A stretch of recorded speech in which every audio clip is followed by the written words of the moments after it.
All right, everybody. Thanks for having us. Uh, my name is Kyle Daun, and along with Pat Hughes, we're going to talk about policies and procedures and why an organization should have it and how it creates a culture of security. So, for the agenda, we're going to actually describe what policies are, what procedures are, the elements that go into successful policies and also successful procedures, how they are similar together, but they also have the differences between a policy and a procedure, how to create and implement the policies and procedures, maintaining, updating them, and then if anybody has any questions, I think if you just put it into the queue, either I think Nick will be able to address those at the end of it and just let us know what they are. So to start things off, what are policies and procedures? So policies can actually follow laws, regulations. They must meet the minimum requirement of a given law. And they're actually they actually are the rules and the laws of an organization. So within a policy, if you say you're going to do something, that would be like a law that's presented that, the speed limit is 35. Well, the speed limit within your organization is 35. You need to be following that. A policy needs to address, health, safety, and accountability of employees, along with their interactions with any customers or clients that they might be working with. And then the procedures, the way that they differ between a policy is the procedure instructs workers on how to execute a business process that is in accordance with a policy. It also has a sequence of steps that says it's very systematic of start with step one to whatever the end step is and how it should be performed and by whom. It should also be documented so that if a new person comes in, they have the ability to look at this procedure and be able to follow it and not have to have relatively a lot of time with the organization to know how something would work.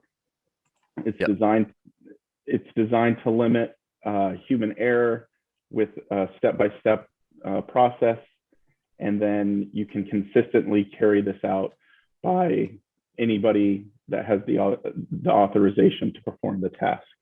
And I just wanted to add in there that, having great policies and procedures just sets an organization up, for long-term success in general, right? So, regardless of the organization's size or what field you may be in, obviously some of the policies and procedures will differ from field to field.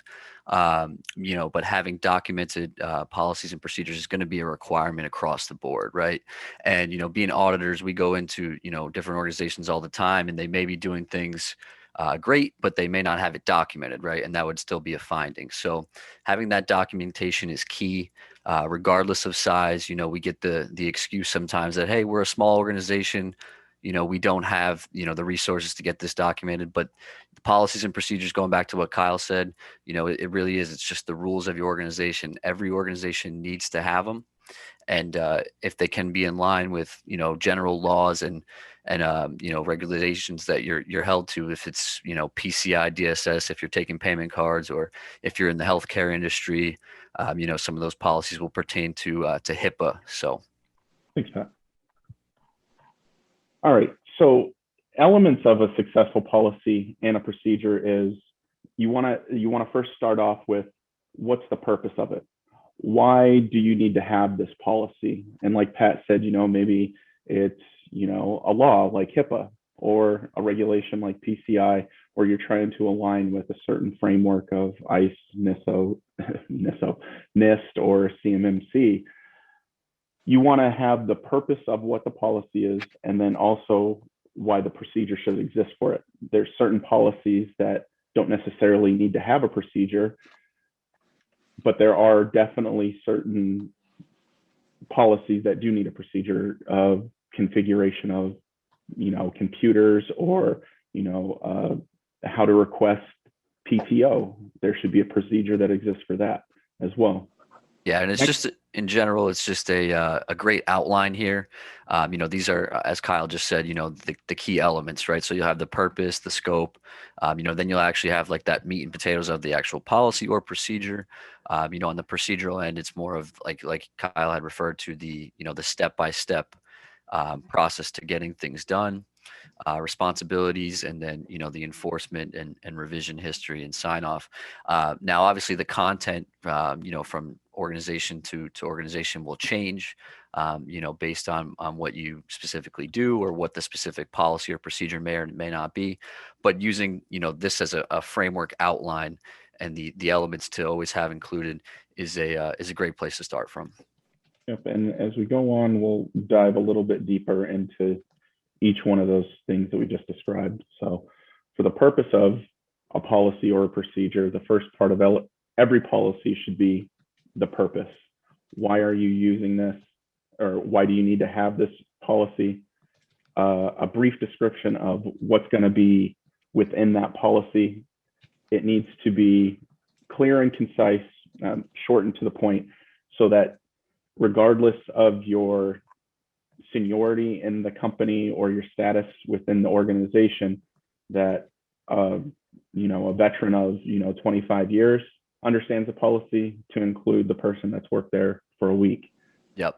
And just as an example, like with a password policy, just using that as a simple example here, that this purpose portion would explain, that the goal is to set, password standards for the organization, but you wouldn't necessarily include the actual standards within this portion of the policy. That'll come later within the actual, policy content itself. But this is more when somebody picks up this policy or opens it.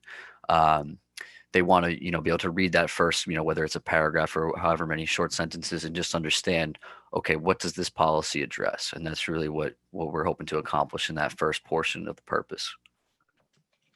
Next, we'll move on to the scope of it. This actually starts getting into the relevant subject matter of what the policy or the procedure is going to be about. It's more descriptive than what the purpose is. And then also it identifies any affected areas that the policy or the procedure may have. Yep. And just going back to the password policy example that I gave, in the scope here, you could explain that, this affects everyone in the organization, whereas other, policies or procedures may just affect certain areas of the organization. So in the scoping portion, that's really where you'd outline, who is affected by it. And then this can even include, third parties that you may or may not use, and their involvement and how it relates to them. And then any, hardware or software or even devices, if it's maybe a mobile device policy or like in today's day and age, a work from home or a remote access policy, you want to include the outline of everything that will be covered within the actual policy itself. And this obviously, as Kyle had said, will be more specific than the actual purpose portion. And it's really just to get a feel for what's encompassing in the policy to follow. All right, so moving on, the actual content of the policy. This is where you're going to actually dive a little bit deeper in, using an example of a remote access policy. Within that policy, you're going to state, if you are not within the confines of the organization and you need to access the organization remotely, you will use a VPN or whatever solution that you guys have, that you may have in place. It doesn't necessarily go into the steps on how to configure the VPN or how to actually log in. That would be the actual procedure. And sometimes when we'll go out to organizations, we'll see policies that actually sort of bleed into procedures. And the issue that we find with that is, for policies, and we'll explain this a little bit later on, but for a policy, it needs to have executive sign off. So those senior members of the organization review the policy, it aligns with the goals and the mission of the organization, and they say, yep, this is how we want our company to be run, and these policies dictate that. If there's a procedure tied into that, it may take a lot longer for changes to be approved versus if it was broken out into a separate procedure that can be handled by a department head or a department manager that says this is going to be, we did a change to our process and now we need to amend that procedure. And it's not necessarily needing the buy off of the executive management, but with that policy, it could take a few months like that. Yeah, and I just wanted to add there, just going back to the example I keep giving, I guess we'll stick with it just for simplicity's sake. But if you have a password policy, this is actually the policy portion itself, as Kyle had alluded to. So this is where you would list like, in password example, okay, it must be 8 characters. Is it 16 characters? Is it 8 characters? Whatever your parameter is, this is where you would actually list that. Are you using a passphrase, special characters, whatever rules you want to apply to it, right? So this is where that would go. Across that same example, which logins does it apply to? Which applications does it apply to? How often are password resets forced? And then maybe even include like, what is quote unquote a weak password or something you would want to try to avoid. So that would be on the policy portion.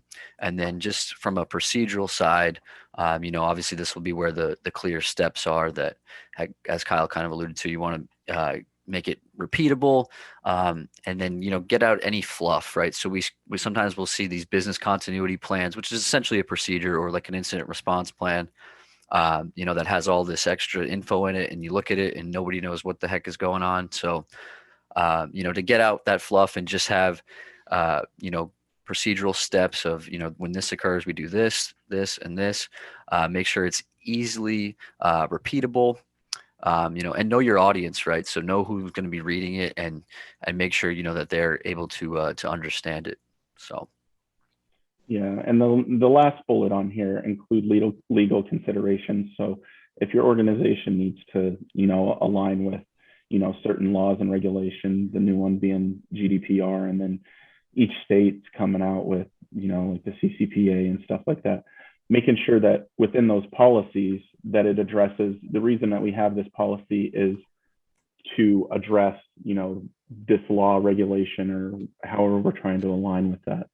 Yeah, so just in regards to, as Kyle had brought up, the legal considerations and regulations and whatnot, I just wanted to add there, a common example is like with record retention, right? So you need to comply with the legal standards, and you can go anything past the legal standards. So let's just say it as an example, if you're legally obligated to hold a record for, let's say, 6 years, that would be the minimum that you would want to have in your policy, so that obviously you're complying with those legal considerations, right?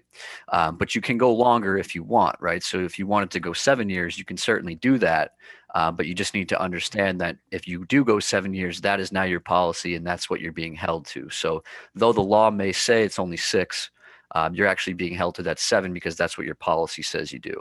Now, on the reverse side of that, you can't go, okay, the law is 6, and now, okay, I only want to keep it for 2 years. That's not going to fly, right? Because you're not complying with that law. But you can certainly go over. You can say you want to hold it forever if that's your business justification. But as auditors, if we go in and audit your organization, and the law says 6 years, but your policy says 7 or 8 or forever or whatever the case may be, but you get rid of them after 6 because that's what the law says, right? And the answer is actually no.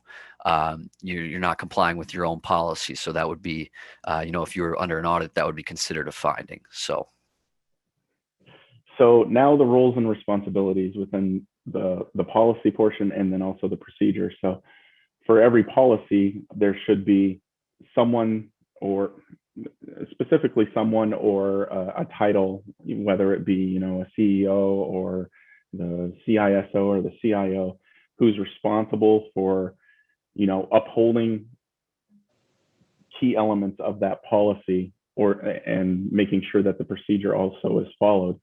You need to be able to identify exactly what roles will be involved for certain policies, a good one maybe like for the PTO policy. There it might not necessarily need to have an IT or a CIO responsibility, someone in the IT department being responsible for that policy, but definitely somebody in the HR department should have a role within there to be able to either develop the policy or review it to make sure that it's compliant with everything that any laws or rules that the organization may have imposed. And then within that policy as well, there should be a brief description of what their responsibilities are in that role. So for the PTO policy, HR is responsible for maintaining the policy and ensuring that all records for requested time off are maintained for however long. Yep. And then just just to reiterate, obviously, people need to understand their roles and responsibilities, right? So, whether it's like a system admin, and their role is, to force those password controls or password resets. And then you have the staff members whose obligation is obviously to know their password, to not write it down, and maybe to certainly, notify a security officer if they see something that, they feel like they could have been compromised, or whatever the case may be there. So that would just go into the roles and responsibilities portion.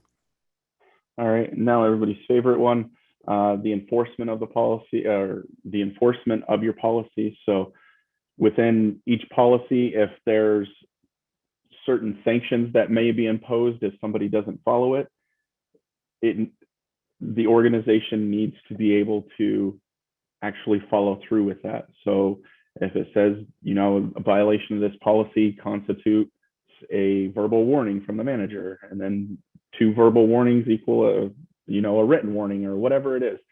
But the biggest thing with this is to make sure that it states that if an employee does not follow this policy, then certain consequences will happen, and the organization follows through with that. And if they don't follow through, the policy can sort of seem meaningless to the individuals.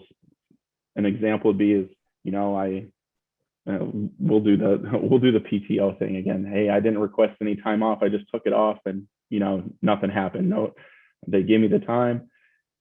I got no verbal warning, no written warning, no nothing. Maybe this policy doesn't really, they don't really care about this policy. Maybe there's some other ones they don't care about, and then it sort of does a cascading waterfall like that, and it might be a little bit harder trying to bring everybody back on center. No, that's great, Kyle. And then just the one other thing I wanted to add there, is another thing you can do is have, like a sign off, right? So obviously upon hire, maybe like an acceptable use sign off, and employees would read through and sign off on that. And then maybe even annually, as the policies are updated and whatnot, an annual sign off, right? That they have read and understand the policies. That way, if something were to occur, and actions need to be taken, they can't say, well, I wasn't made aware of this. And then you can go back and say, well, you signed this acknowledgement form. So, all right. And then within every good policy, like we've mentioned a bunch of other times, that you want to be able to sort of outline different laws or frameworks that you may be adhering to, and why we need to have a certain policy. It could be, NIST, PCI, depends on what it is. The frameworks help you map your policies to ensure that you're following those guidelines that have been outlined within those frameworks or laws. yeah. And then, obviously you want to include which controls it would map to, as Kyle had said, and just for organization's sake, within that policy, when it comes time for an audit, we'll use the PCI, for example. If you know which policies are mapped to which controls, you can have those at the ready when the auditors come in, and also just for your own knowledge of knowing that you're complying with these regulations is huge. And it's just general best practices, right? So if you're complying with, ISO 27001 or PCI, you're going to be in a great spot, right? So that's just it's just good practice to map them to those. All right. And then somewhere within the policy, you want to have a revision history, and then also a sign off from executive management, like we talked about earlier. There should be an effective date of when the policy goes into effect. So if you have your initial version of your policies, whenever those were created and signed off by executive management, you could say January 1st. You want to make sure that that's outlined somewhere in the policy where individuals will be able to see it, because further down the road, you might be on revision 6, and an employee goes to read the policy and they're reading revision 4, and there are certain things that may have changed in between there. So knowing, for the employees and everybody in the organization's sake, that they're reading the most current version of the policy that has had that executive sign off. There should also be, you should be reviewing the policies and procedures at least annually, or whenever there's a change that would affect the policy and the processes of how things are done. That should be captured in there with just a little statement of, Kyle reviewed this policy on, February 1st. There was a change to, this process, or if we can use the password thing, we changed our password criteria or whatever it is, now it's single sign-on and you have to use this or whatever it is. But that change is made in there, so it's a quick glance for users to be able to look there and say, okay, these are some of the changes that have happened from, revision number 4 to revision number 5 or whatever it was. And then also at the very end of it, after those have been reviewed, before they're actually ever implemented, that executives review and then sign off on the date that they were approved to be put into production and effective. Yep. And there's been, countless times when we've gone into different places and, they may be doing everything great. They may have great policies and procedures, and we're reading through them. And then, at the bottom, it last updated, it's 2021 now. So let's say, for an example, 2017 or 2018, and maybe they were looked at, but without that confirmation, we can't be sure that, this policy is up to date and reviewed. So having that revision history, and as Kyle said, reviewing and signing off on that at least annually, or after any major changes is certainly key. Yeah, and even in the review for the revision history, even if there were no changes, putting a little comment in there, you reviewed, no changes, just so as an auditor we can see, hey, this is part of their culture. They're definitely reviewing these at least annually. And then also for those employees saying, okay, I read this policy, I understand it, nothing's really changed. Let me just get a little quick refresher to make sure I understand it, and then we can move on to the different ones. All right, so similarities and differences between a policy and a procedure. So policies and procedures have a lot of the same elements that we sort of like what we talked about earlier, but policies outline the way an organization does things and then sets the expectations, versus a procedure explains how certain tasks will be performed. So an example would be, a policy says all computers will be encrypted. The procedure would actually go into how that encryption would take place. So step 1, we turn on the computer, and step 2, we go to BitLocker, and 3, 4, 5, whatever it is. And this should be a documented process that is available to, those personnel that have the ability to, enable that encryption for this example. It's crucial that both of them are reviewed at least annually. We're going to say you need to always review it at least annually, or whenever there's a change that would affect it. That's one of the biggest things that we look for, besides the content of a policy or a procedure when we go out to do audits, is, has it been reviewed and is it up to date? Also, there should be testing of certain procedures Um, like Pat said earlier, for an incident response or a business continuity test, they you should conduct the test. There should be lessons learned, um, and then anything that was learned from that test should be incorporated into the policy. And then in that revision history, it's documented. This change to the policy, or there was a change to the procedure or whatever. Hey, now it's been changed to this from this uh, lessons learned that we conducted.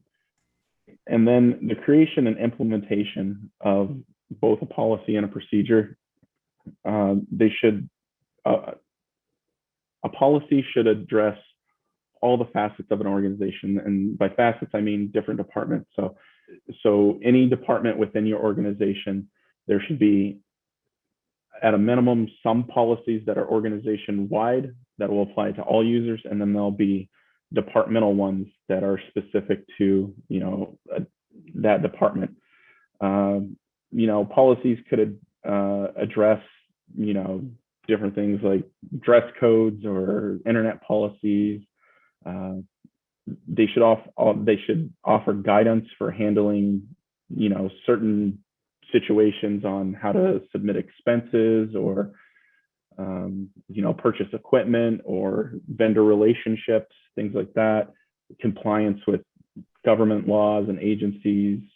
Yeah, and then just, oh, sorry, Kyle. Oh, yeah, go for it. I was just going to say, with the elements that we outlined, the purpose, scope, the actual content, all those different elements that we did outline above, use that as the guide, right? And then the subject matter will change from organization to organization. So that's just a big key. You don't want to follow it necessarily to a T, but to have those different elements and apply them to your specific practice or whatever the case is certainly important. And then another thing is the distribution, right? And making those policies and procedures readily available to the appropriate parties.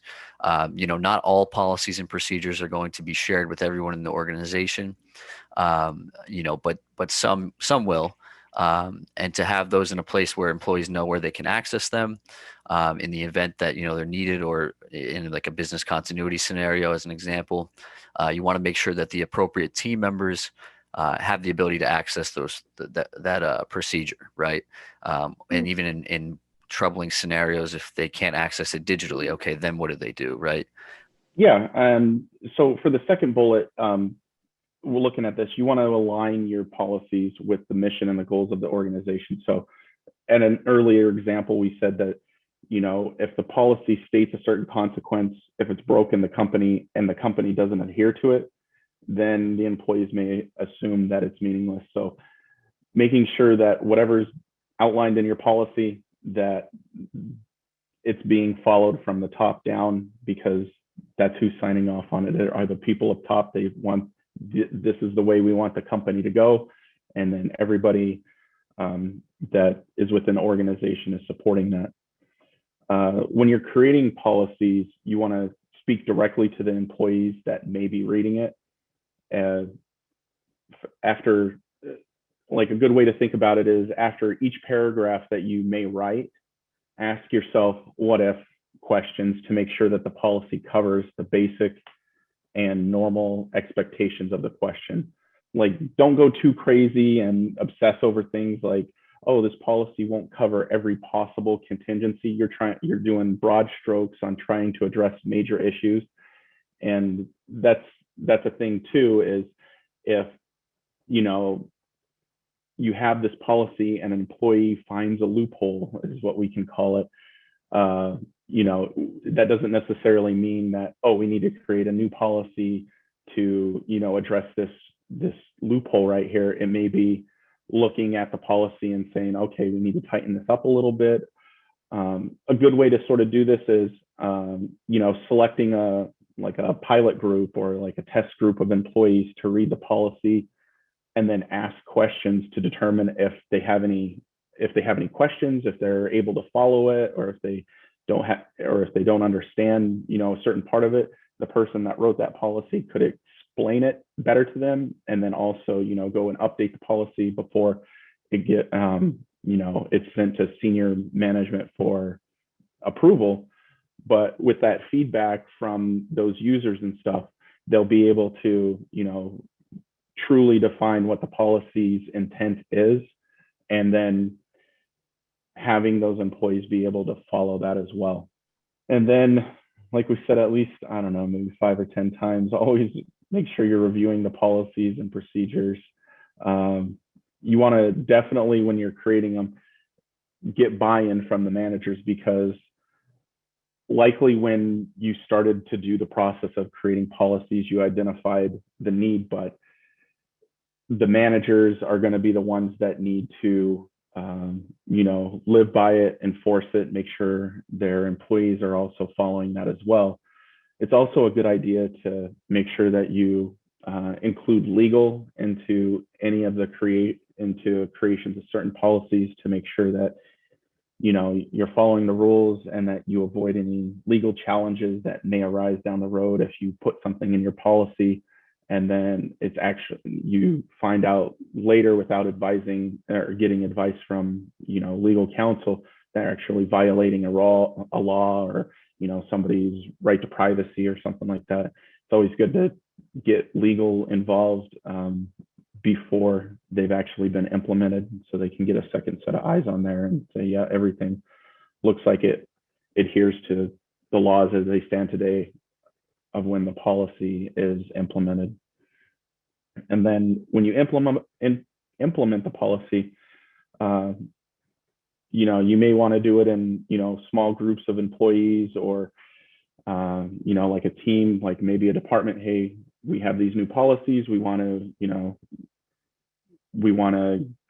give them to the HR department or the finance department or IT department. Just do it in little groups or individually. You could do a train the trainer of, you get the managers of certain departments, explain what the policy is.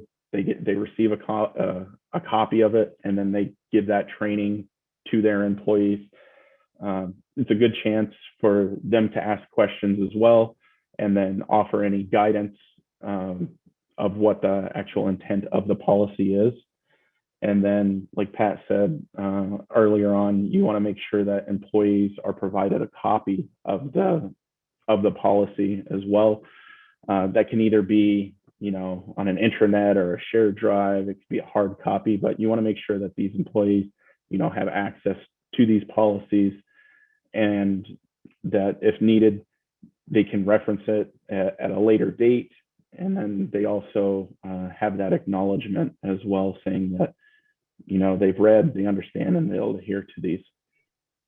All right, and then maintaining and updating. Make sure you review the policy or procedure at least annually. I got to say, this is probably about the 10th time we've said it. Remember that you need to be consistent and fair as you interpret the policy over time. If it was created in 2010, things have changed in the last 11 years. So just making sure that you're reviewing it, you're staying consistent with the times and the goals and the mission of the organization. And then if you ever find that your practices differ from a written policy, then that's where you should, you might not want to wait until that annual review. There might need to be a supplemental review to rewrite the policy as needed. And then, like I just said, how will this be communicated in the future?